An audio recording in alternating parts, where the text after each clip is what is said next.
আসসালামু আলাইকুম বন্ধুরা। জিয়াউর রহমানের আদর্শকে দল থেকে অনেক আগে ধ্বংস করা হয়ে গেছে। আর সর্বশেষ অবশিষ্ট যে দলের অস্তিত্ব, এটাকে ধ্বংস করার জন্য দলের কিছু দুর্বৃত্তরা উঠে পড়ে লেগে গেছে। আপনি দেখেন, রাজবাড়িতে যুব দলের সভাপতি, সাবেক সভাপতি, উনি পেট্রোল পাম্পের থেকে 5,000 টাকা তেল নিয়ে না দিয়ে চলে যাচ্ছিলেন। মানে ক্ষমতায় যেয়ে পারেন না, তার আগে দুর্বৃত্তগিরি শুরু হয়ে গেছে। তাতে একটা বাচ্চাকে মেরেও ফেলেছে। আবার ছাত্রদল নির্বাচন কমিশন কার্যালয় ঘেরাও করেছে। কি কি দাবি শুনবেন? আমরা যারা প্রবাসী আছি, আমাদের ভোট ওনরা মানেন না, আমাদের ভোটকে ক্যান্সেল করতে হবে। আর প্রবাসীদের ভোট ক্যান্সেল করতে হবে, খুব ভালো কথা।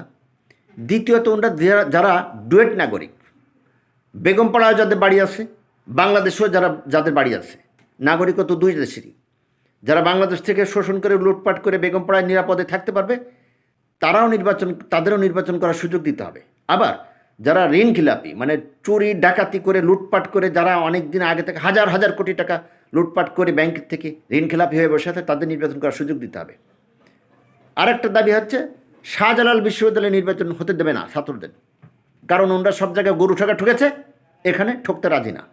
মানে কি নির্লজ্জ রাজনৈতিক কর্মকাণ্ড! দলটাকে ধ্বংস করার জন্য এরা রীতিমতো উঠে পড়ে লেগে গেছে।